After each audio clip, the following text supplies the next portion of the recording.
আসসালামুআলাইকুম রহমতুল্লাহ। আপনাদের সবাইকে আমার নতুন চ্যানেল জেনেটস ইংলিশের পক্ষ থেকে স্বাগতম। আর আমরা এতদিন কনফিউশনমূলক ওয়ার্ডস নিয়ে আলোচনা করেছিলাম। আর এখন আমরা কনফিউশনমূলক ক্লাস নিয়ে আলোচনা করব। ঠিক আছে, এতদিন আমরা কনফিউশনমূলক ওয়ার্ডস নিয়ে আলোচনা করেছিলাম, যে ওয়ার্ডসগুলো আমাদের ভিতরে কনফিউশন সৃষ্টি করে সেগুলো নিয়ে। আর আজকে আমরা কনফিউশন ক্লাস নিয়ে আলোচনা করব। সো আজকে আমি কনফিউশন ক্লাস 1 নিয়ে আলোচনা করব, তো সাথেই থাকুন। তো চলুন আমাদের আজকে মূল বিষয়টি শুরু করা যাক। ফার্স্টে কি আছে? Confusion class 1। ঠিক আছে, তো আমরা এই কনফিউশন ক্লাস 10 অথবা 11 পর্যন্ত চালিয়ে যাব, তো সাথেই থাকবেন। প্রথমে কি আছে? অনেক সহজ বিষয় যেগুলো আমরা প্রায় সময় ভুল করি। যে এই কনফিউশনমূলক ক্লাসে বা এই কনফিউশন ক্লাসে একবারে ইজি বিষয়গুলো আমি ইনক্লুড করেছি, আর যেগুলো একবারে ইজি বাট আমরা কোনো কোনো সময় ভুল করি। আর আসলে আমাদের সেই কনফিউশনটা বা ভুলটা আমরা শুধরানোর জন্য আমাদের আজকের ক্লাস, আশা করি বুঝতে পেরেছেন। সো আমরা এক্সাম্পলের দিকে লক্ষ্য করি। ফর এক্সাম্পল, আমাদের 1 নম্বর এক্সাম্পলটা একটু লক্ষ্য করি কি আছে। আমি প্রথমে এখানে কি দিয়েছি? হি দিয়েছি। আর এরপরে আমি এ নাম্বারে দিয়েছি এখানে গস, আর বি নাম্বারে সেখানে দিয়েছি কি? এখানে দিয়েছি কি? আমি দিয়েছি গ দিয়েছি। এ নাম্বারে দিয়েছি গস আর বি নাম্বারে দিয়েছি গ। আর এরপরে কি? To market. সো আমি এই ব্র্যাকেটের ভিতরে এটা বুঝাতে চেয়েছি যে হি পরে আপনার এই এ নাম্বারটা হবে নি নাকি বি নাম্বারটা হবে, অর্থাৎ গস হবে নি নাকি গ হবে। সো এটা বোঝার জন্য আমাদেরকে কি করতে হবে? তো এটাও তো একটি কনফিউশনের ব্যাপার যে আমরা কি এখানে গস দিব নাকি গ দেব। এটা তো যারা অ্যাডভান্স তারা বুঝে বিষয়টা, কিন্তু যারা নতুন তারা কীভাবে বুঝবে? তো চলুন বিষয়টা বোঝা যাক। আপনাকে কি করতে হবে? সাবজেক্টের দিকে তাকাতে হবে।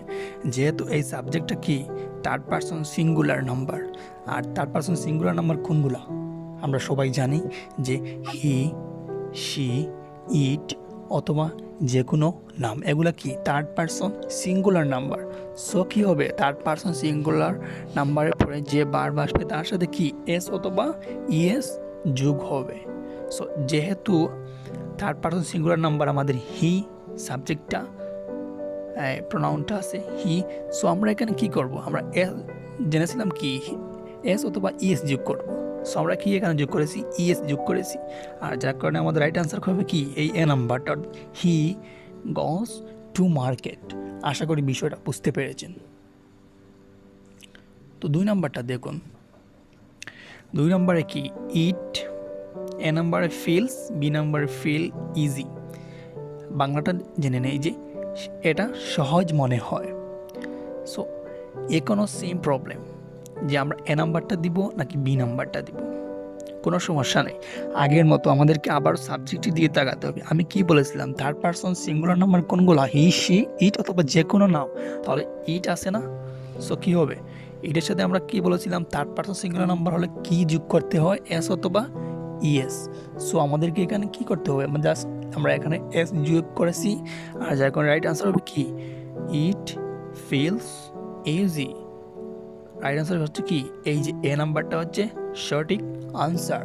আশা করি বুঝতে পেরেছেন। এরপরে কি আছে? রহিম। ঠিক আছে, এ নাম্বারে লাইকস, বি নাম্বারে লাইক হিম, রহিম তাকে পছন্দ করে। ওকে, তাহলে সেম প্রবলেম আগের মতোই। আমরা কি এখানে লাইকস দিব নাকি লাইক দিব? সাবজেক্টের দিকে লক্ষ্য করো। সাবজেক্টটা কি আছে? যেহেতু আমাদের সাবজেক্টটা কি third person singular, he, she, it অথবা যে কোনো নাম। সো রহিম তো একটি নাম, তাহলে কি হবে? এরপরে এস অথবা ইএস যোগ হবে। যে বারবার আসবে এই বারবার সাথে কি হবে? এস অথবা ইএস যোগ হবে। সো আমরা এই বারবার সাথে একটি এস যোগ করে দিলাম, আর আমাদের রাইট আনসার কি লাইকস। আশা করি বুঝতে পেরেছেন, কোনো সমস্যা হচ্ছে না আপনাদের বুঝতে। সো পরবর্তীতে আসো আমরা দেখি কোন বিষয়গুলো আছে।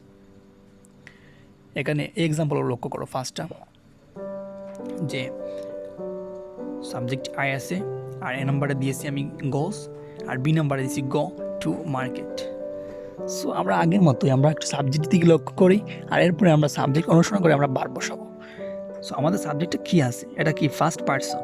আমরা জানি পারসন 3 প্রকার, আর ফার্স্ট পারসন কি আই উই আমি আমরা। সো যেহেতু আমাদের এখানে সাবজেক্ট আছে ফার্স্ট পারসন, সো এরপরে যে ভার্বটা আসবে সে ভার্বটা কী হবে, সে ভার্বটা হবে প্লুরাল। ঠিক আছে, তো আমরা প্লুরাল বলতে কী বুঝি? আমরা অনেকেই মনে করি যে প্লুরাল অর্থ কী, যার পিছনে এস অথবা এস যুগে সেটাকে বলে কি প্লুরাল, কিন্তু না, নাউনের সাথে এস অথবা এস যুগ হলে সেটাকে বলে প্লুরাল, কিন্তু ভার্বের সাথে যদি এস অথবা এস যুগ হয় তাহলে সেটা কি বলে সিঙ্গুলার।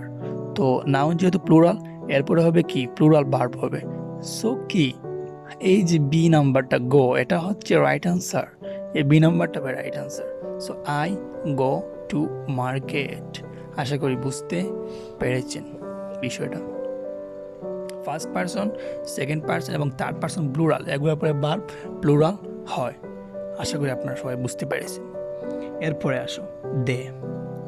আমরা অনেকেই মনে করি যে যেহেতু এই দেটা কি থার্ড পারসন, আমরা থার্ড পারসন বলেই আমরা কিন্তু এস তো এস যোগ করবো না। ঠিক আছে, আমাদেরকে বুঝতে হবে এটা কি থার্ড পারসন সিঙ্গুলার নাকি প্লুরাল। যেহেতু এটা থার্ড পারসন প্লুরাল, ঠিক আছে প্লুরাল, সো এই জন্য আমাদের ভার্ব প্লুরাল দিতে হবে। আর এখানে ভার্ব প্লুরাল কোনটি আছে, যে ভার্বের সাথে এস অথবা ইএস যোগ হয় না সেটাকে কি বলে প্লুরাল ভার্ব বলে। ঠিক আছে, আপনারা অনেকে মনে করবেন এস অথবা ইএস আছে তাহলে সেটাই মনে হয় প্লুরাল, কিন্তু না, আদৌ কিন্তু এরকম নয়।